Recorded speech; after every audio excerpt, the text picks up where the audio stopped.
Hi guys. Share ko lang na ako lang mag-isa dito sa bahay. Yan po, nagliligpit lang ako.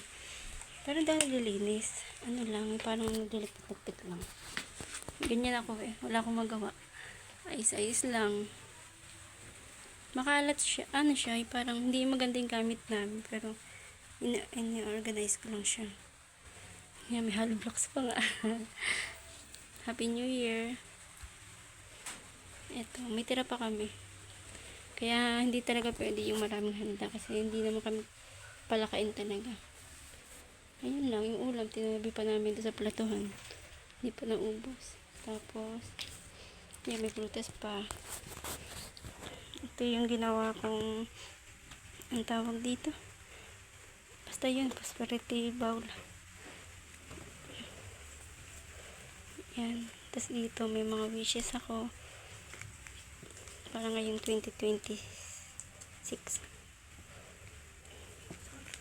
Lahat yung matutupad. Yan. Tapos ito, yung cake ni Chanel. Di ba namas ko siya? May pera siya. Ngayon, ito yung gusto niyang bilhin para meron kami dessert. Yan lang. Ito yung mga candy ni Shane.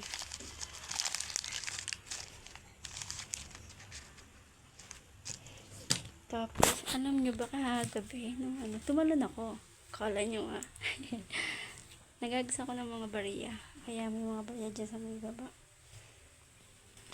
Naniniwala ako sa ganun eh. Kaya, yun. Ito, naglinis din ako. Pero hindi ako nagwalis. Bawal magwalis eh.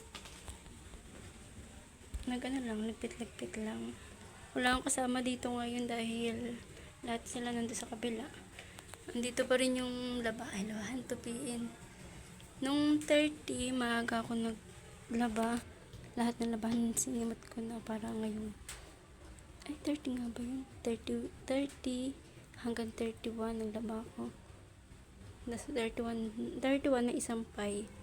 Ngayon meron pa rin. Pero patuyo na yan. Then, ayun. Share ko lang na mag-isa lang ako dito. Ayan, ano lang ako, naglilinis-linis lang, nagpit-ligpit. Share ko lang din wait lang, tao na hiya ako. Share ko lang yung binili, yung halaman ko. Share ko lang yung halaman ko. Kapag mayroong gustong, magbigay sa akin ng mga gift, halaman na lang. Kasi yun yung gusto ko ngayon eh. Halaman sa tapat ng bahay, ganun.